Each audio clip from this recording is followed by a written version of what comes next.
Good morning. My name is Abraham. I thought it was time for me to speak to you since the Apostle Paul has been using me as an example in Romans. I thought you needed to hear from me today, because although I am honored by Jews, Muslims, and Christians, it seems that Christians know less about me than the sons of Isaac and the sons of Ishmael do. Another reason why I wanted to speak to you is because I come from the part of the world that has been in the headlines. I grew up in Iraq and eventually settled in what you know as Israel. And I also wanted to speak to you because some of you feel hopeless in your heart. I'd like to share my story so that you can find hope in a hopeless world. I should say at the beginning that I'm embarrassed at the thought that the Apostle Paul and others hold me up as an example.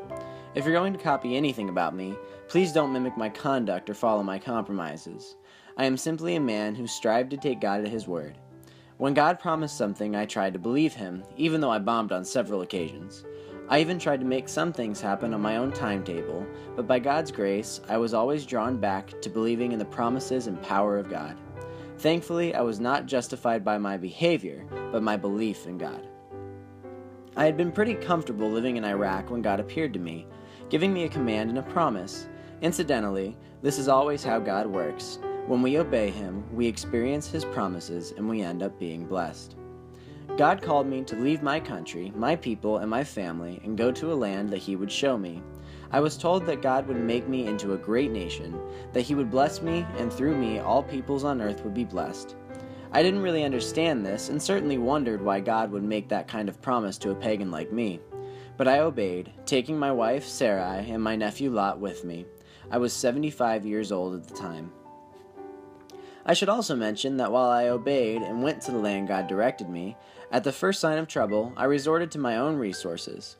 Faced with a famine, instead of going to the Lord for help, I decided to go to Egypt. The very first words from my mouth recorded in Scripture involved deceit, and I told my wife to lie when the Egyptians asked who she was. I was horrified by what happened next and realized how sinister and selfish I can be. I was struck by how quickly I headed south when things got tough, not just geographically, but also spiritually. I suspect the same kind of horrible stuff has taken harbor in your hearts as well. God's promise that Sarai and I were going to have a child was both puzzling and maddening. I was way past my prime, and my sweet Sarai had never been able to have children. The only thing she had given birth to was hopelessness and despair. In our culture, childlessness was considered a curse. When I told my wife that we were going to have a child, she thought I was just playing a cruel joke on her. I remember negotiating with God and asking him if this promise could just be poured out on my servant Eliezer. God patiently redirected me, telling me to look up at the heavens and count the stars, telling me that I would have a son from my own body and that my offspring would outnumber the stars in the sky. God even entered into a covenant of blood with me to show how serious he was.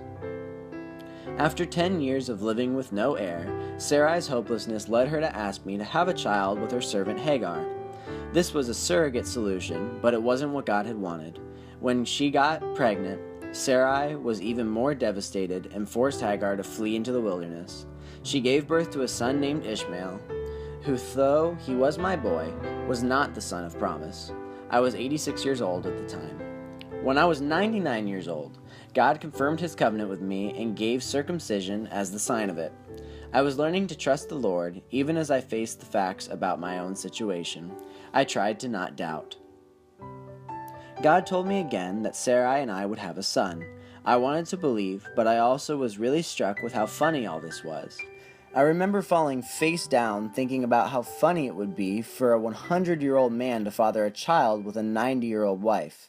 But then God got real specific in Genesis 17:21. But my covenant I will establish with Isaac, whom Sarah will bear to you by this time next year. When Sarah overheard that we were going to have a baby boy, she couldn't contain herself and laughed like crazy. God didn't really appreciate her guffaw because it revealed her lack of faith. But God was so gracious to her when he declared in Genesis 18:14, "Is anything too hard for the Lord? I will return to you at the appointed time next year, and Sarah will have a son." Having faith is pretty funny, because it often flies in the face of facts. What's even funnier is that we did have a boy, and we named him Isaac, which means he laughs. Sarah has such a sweet spirit because after Isaac was born, I remember her saying, "God has brought me laughter, and everyone who hears about this will laugh with me."